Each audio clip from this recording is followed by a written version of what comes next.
Toda la gloria, honra y alabanza para nuestro Padre Celestial y para nuestro Señor y Salvador Jesucristo.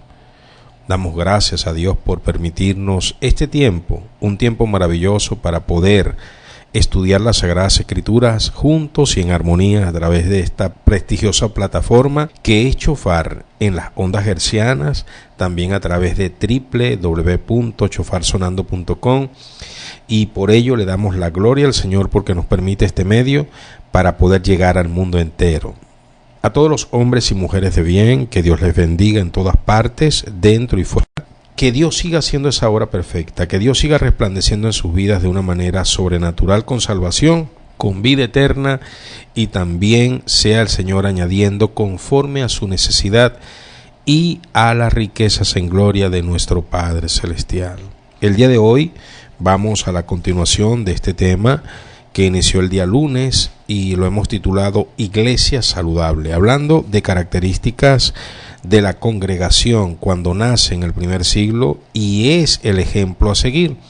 De manera que nosotros en las Sagradas Escrituras tenemos el modelo, la forma, tenemos el arquetipo para emular, para ser tal cual.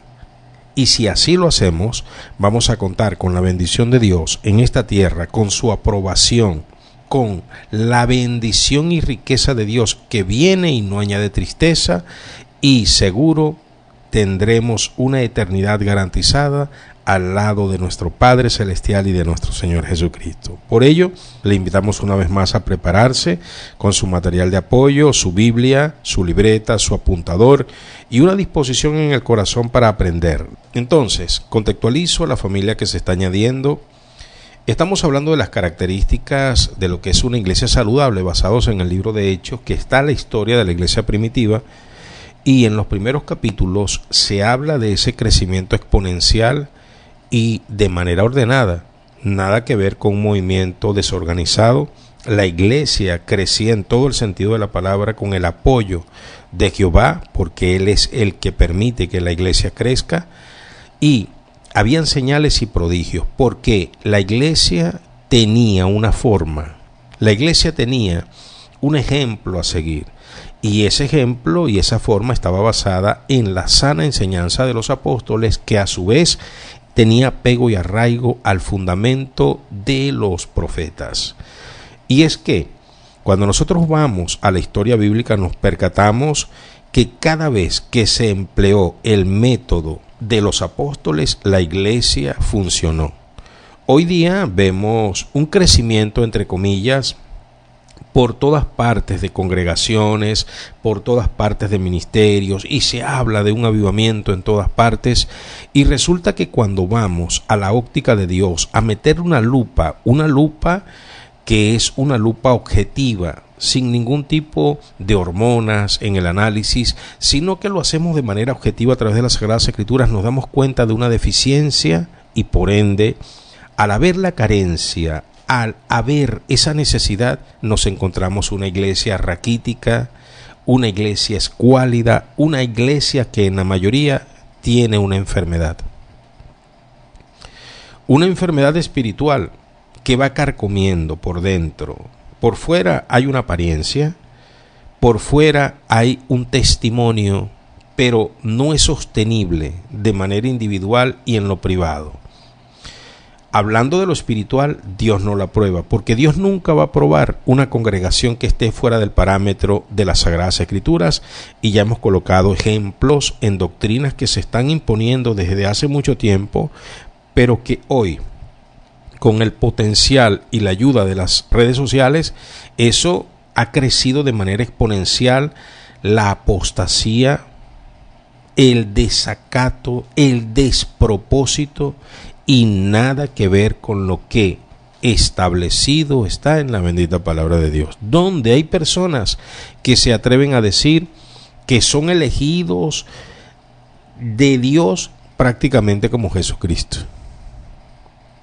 donde se han idealizado los hombres, donde los ministerios son más importantes que Jesucristo, donde los movimientos religiosos pretenden ser los protagonistas, donde hombres, teniendo facultades o no, después de la muerte son honrados, venerados y idolatrados.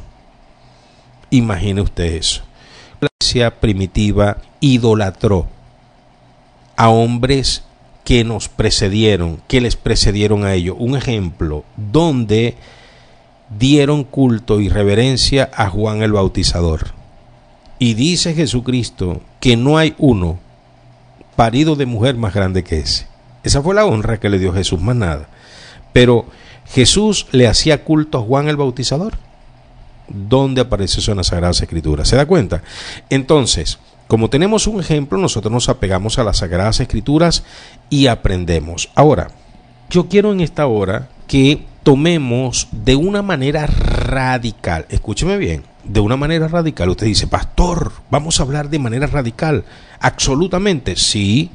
Vamos a la verdad absoluta, porque esto es lo que a veces le duele a muchas personas que dicen, pero es que usted al hablar de una verdad absoluta se está haciendo dueño de la verdad, porque la verdad es muy amplia y no puede estar en el pensamiento de un hombre, porque hay muchos pensamientos que también son considerables.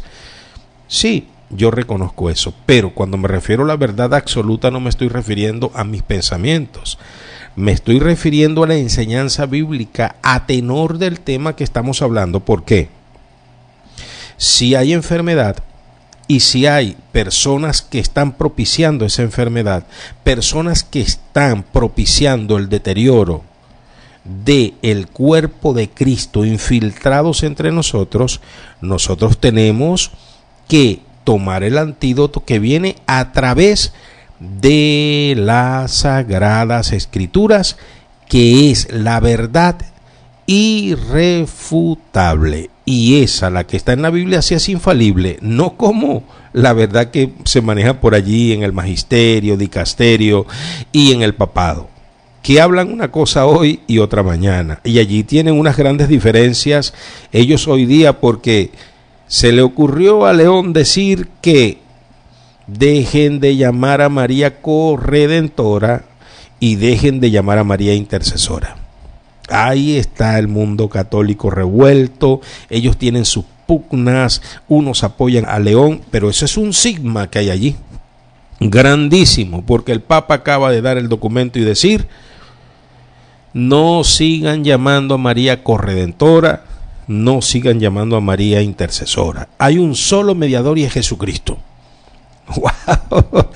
Entonces, dense en cuenta y le damos nosotros gloria a Dios, porque en medio de esa confusión que ellos tienen, le damos gloria a Dios porque hay un pueblo que está reaccionando, y aún esos ancianos por allí que se desviaron del camino, seguimos orando para que vuelvan. Esos ancianos también pueden volver, y la Biblia dice que aquel que se arrepiente con un corazón contrito y humillado, Dios lo acepta. Eso sí, se tienen que apartar de ese culto idolátrico, amados y amadas. Ahora bien,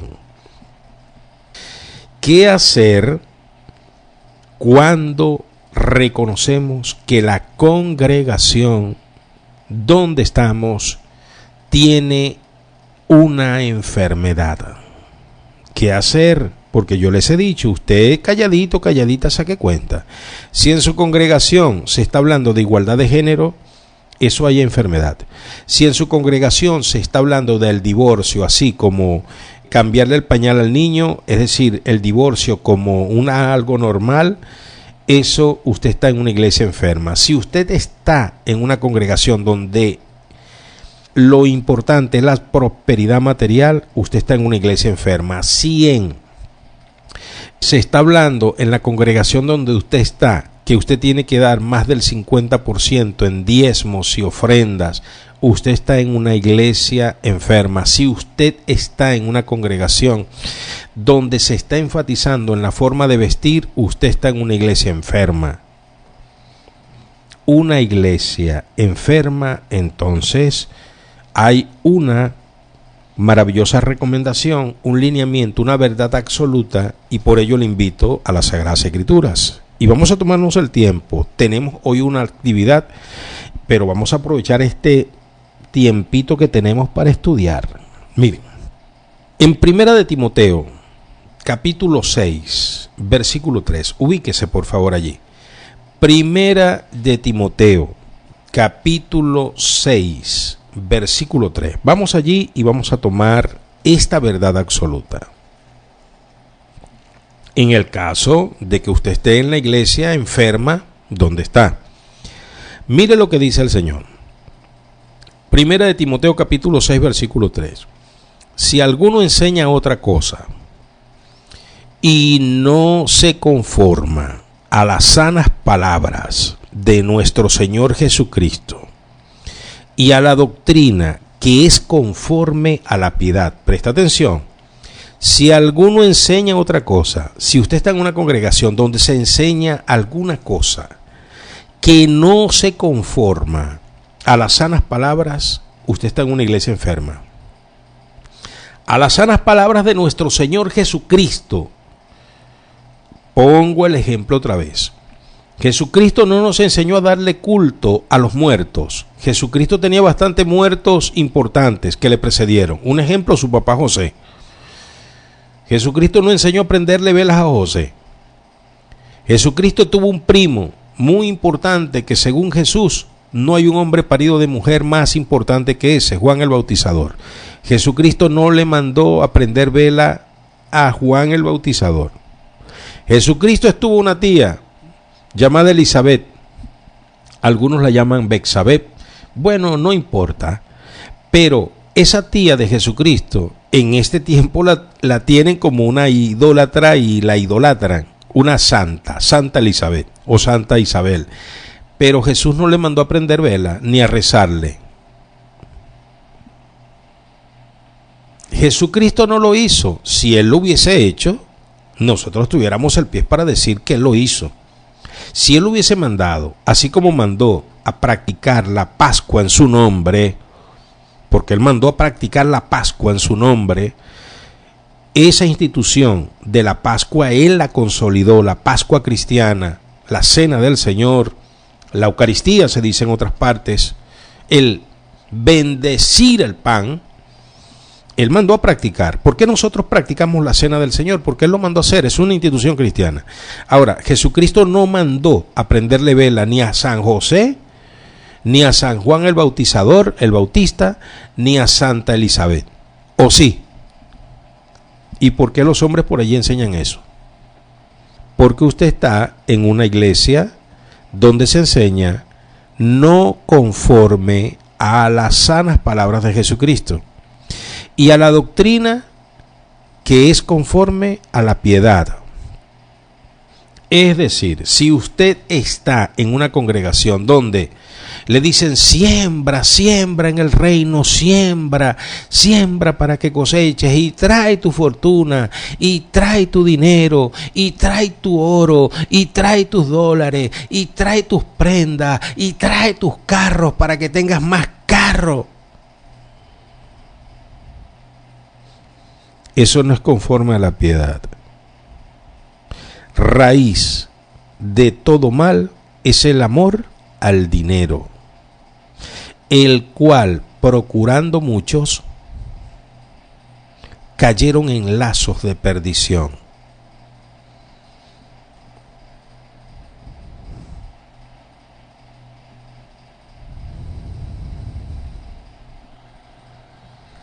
Pero gran ganancia es la piedad. Ahora, ¿qué hacer? Mire lo que dice el verso 4.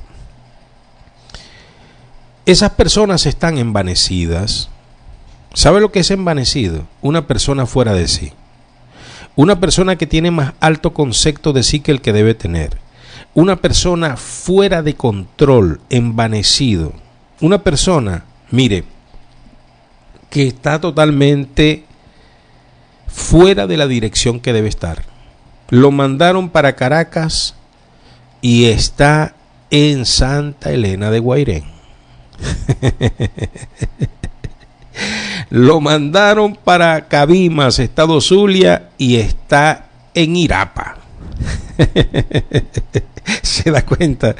Una persona envanecida, una persona fuera de sí, una persona que está fuera de donde debe estar. Nada sabe, creyéndose ser sabios, se hicieron necios. No te apoyes en tu propia prudencia. Confía en Jehová. ¿Recuerdan esas citas poderosas y esas palabras poderosas en Proverbios capítulo 3, versículo 5?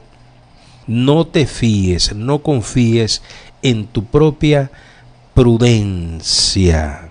Teme a Dios. ¿Por qué? Porque no saben nada. Si a ti te están enseñando que tienes que rezarle a Jesús, Jesucristo no le rezó a Jesús. Si a ti te están enseñando que tienes que rezarle a deidades, Jesucristo no mandó a eso. ¿Dónde? ¿Dónde? ¿Cuándo Jesús lo dijo? ¿A quién se lo dijo? Porque yo no lo sé, cuéntamelo. Escrito no está, y si no está escrito, dúdalo. Porque cuando se hace un negocio serio, todo está soportado por letras. ¡Aleluya! Claro, un negocio serio, una profesión seria, está soportada en letras, ¿o no?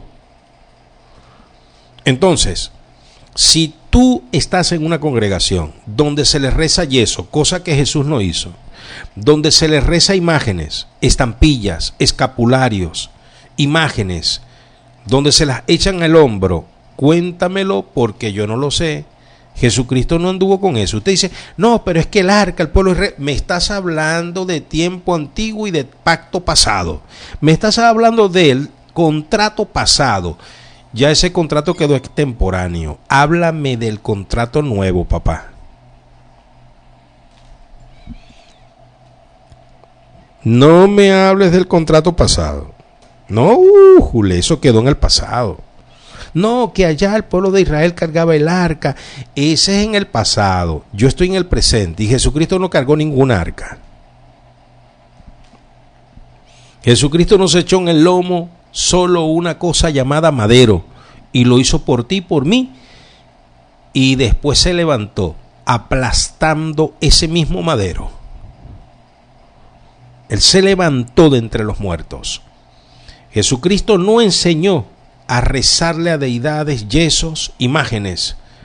Si me lo muestras en la Biblia, me convence. Si no me lo muestras, quien tienes que convencer y dejar ese mal camino eres tú, porque estás en una congregación donde se han envanecido, donde nada saben y donde deliran acerca de cuestiones y contiendas de palabras, de las cuales nacen envidias, pleitos, blasfemias, malas sospechas, disputas necias de hombres corruptos de entendimiento y privados de la verdad, que toman la piedad como fuente de ganancia. Apártate de los tales. Apártate de los tales. Mira, ¿de dónde tú crees que aprendieron las iglesias protestantes a saquear? De su madre, la iglesia catolicista, que saquea. Mira cómo saquea la iglesia catolicista. Ellos dicen, nosotros no cobramos diezmos. Esos son los pastores corruptos. Así como no. No cobran el diezmo. Ellos cobran es por funeral. Ellos cobran es por velatorios. Ellos cobran por novenarios. Ellos cobran por casar. Ellos cobran por bautizar, ellos cobran por confesar, ellos cobran por asesorar, ellos cobran por misas de graduación, por misas de 15 años, por misas de muerto, ellos cobran por enterrar a los muertos, ellos cobran por una partida de bautismo, ellos cobran por bautizar. No, ellos no, para nada. No. Casi no. Saqueadores. Ganancias. Por todas partes. Apártate de los de ellos. Ahí tienen su tabulador. Detrás de la puertica o en la entrada. Y entonces cuando la gente va allí a la secretaria o el secretario que está allí, yo lo he visto con mis propios ojos, le dicen, mire, voy a presentar a un niño, vengo a bautizar a un niño el día sábado. Dicen, sí, está bien, venga, yo le voy a, ¿cómo se llama usted? Y le toman los datos. Y después las personas dicen, ay, ¿cuánto es eso? Y dicen, no, no se preocupe, eso nosotros no cobramos, pero ahí está un tabulador, vaya allí. No, nosotros no cobramos, pero pase por allí para que vea el tabulador. Entonces dice, mire lo que dice, ellos no cobran, pero cobran. Ellos dicen, el bautismo, $10. Dicen así, hermanos, son descarados, ¿no? Eso es lo que se llama maniqueísmo, bueno y malo. No, pero sí, sí, pero no. El maniqueísmo del catolicismo es impresionante. No, pero sí, sí, pero no. Cantinflas en pleno, pues. No, nosotros no cobramos. No, una colaboracioncita, pero pase por allí, ahí está el tabuladorcito. Y entonces la gente dice, ay, sí, ellos no cobran. Ese es como que usted vaya a la carnicería y le diga, mire, este kilo de carne, ¿cuánto es? Y dice, no, eso no es nada, pero pasa por ahí por la caja. $20. Sí, usted le dice al carnicero, ¿y cuánto es esto? No, no, no te preocupes. Cualquier cosita, pasa por ahí por la caja. $20 el kilo de carne. Así están los catolicistas. Sí, pero no, no, pero sí. Cantinfla. El maniqueísmo en pleno.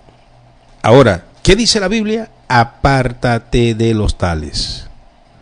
Congregaciones que rastrillan. Y aquí me da pena ajena y con mucha tristeza me dirijo a los pastores. Miren, déjese la sinvergüenzada. Pasan la mochilita para el diezmo. Después dicen, ahora hay que recoger para los bombillos. Pasan la mochilita para los bombillos. Después dicen, faltan las cuerdas de la guitarra. Pasen la mochilita por la cuerda de las guitarras. Y después dicen, falta ahora las del bajo. Y después dicen, bueno, hermanos, y una cesta de amor para los pastores. Y pasan la mochilita. Hermanos, eso se llama saqueo. Háblenle claro a la congregación. Van a pasar la mochilita, háblenle claro. En una contribución. Hermanos, miren, ya y los hermanos en la fe que tienen dan de corazón. Aman la congregación, aman su edificio, aman lo que hacen. Pero dejen el saqueo. Un saqueo total, hermanos. Eso es malo. Eso no es de parte del Señor. Entonces, ¿qué dice la Biblia? Apártate de los tales. Hombres sin piedad. Hombres corruptos de entendimiento, privados de la verdad, que deliran acerca de cuestiones y contiendas de palabras necias, envidias, pleitos, blasfemias, malas sospechas, porque no se mueven conforme a la doctrina y a la sana palabra del Señor Jesucristo y de los apóstoles, sino que enseñan otra cosa, y esa otra cosa que enseñan es para el beneficio propio. Dicen las pastoras, Dios me mandó a divorciarme. Otra vez, el Señor lo hizo conmigo. Y la gente aplaude, hermano.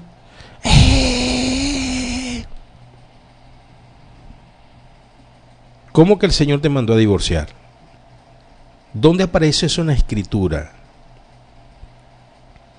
¿Eso es conforme a la forma del apóstol Pablo, Pedro o del Señor Jesucristo? ¿Dónde? Entonces, hay que tener una prudencia extrema, hay que moverse conforme dice, vamos a las Sagradas Escrituras, amados, para que ustedes tomen. Vamos a 2 de Corintios. En 2 de Corintios, bendita sea la gloria del Señor, vamos al capítulo 6. 2 de Corintios, capítulo 6.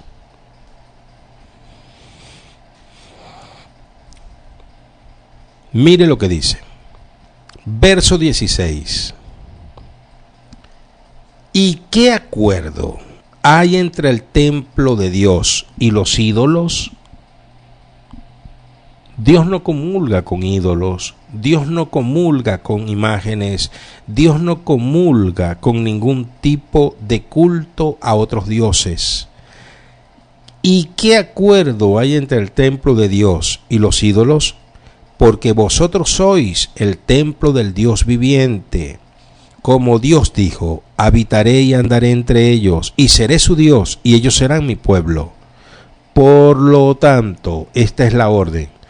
Por lo cual, salid de en medio de ellos y apartaos, dice el Señor, y no toquéis lo inmundo de ellos, y yo os recibiré, y seré para vosotros por Padre, y vosotros me seréis hijos e hijas, dice el Señor, Dios Todopoderoso.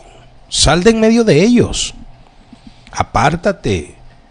Eso no son las enseñanzas del Señor Jesucristo. Eso no tiene nada que ver con la sana palabra de doctrina ni la forma de los apóstoles. Apártate, para que no tomes la plaga que ha de venir sobre ellos, como dice Apocalipsis capítulo 18, versículo 4, y con esta palabra culmino por el día de hoy. Mire lo que dice el capítulo 18, versículo 4. Y oí otra voz del cielo que decía: salid de ella, pueblo mío, para que no seáis partícipes de sus pecados, ni recibáis parte de sus plagas. Porque viene una plaga sobre esa congregación apóstata. Dice el Señor en el capítulo 17 y principio del 18 que esa congregación se llama la gran ramera, conformada por la madre de las rameras, la iglesia catolicista, y varias hijas protestantes y evangélicas, lamentablemente. Por eso usted tiene que salir de en medio de ella, pueblo mío. Salga, escape por su vida. Dios tiene el control y sabe lo que hace con nosotros. Yo les amo en Jesucristo. Mi cariño, mi respeto, besos y abrazos, paz y shalom. Y corra la voz, porque si Dios lo permite, mañana, hermanos, información impresionante. Paz y shalom.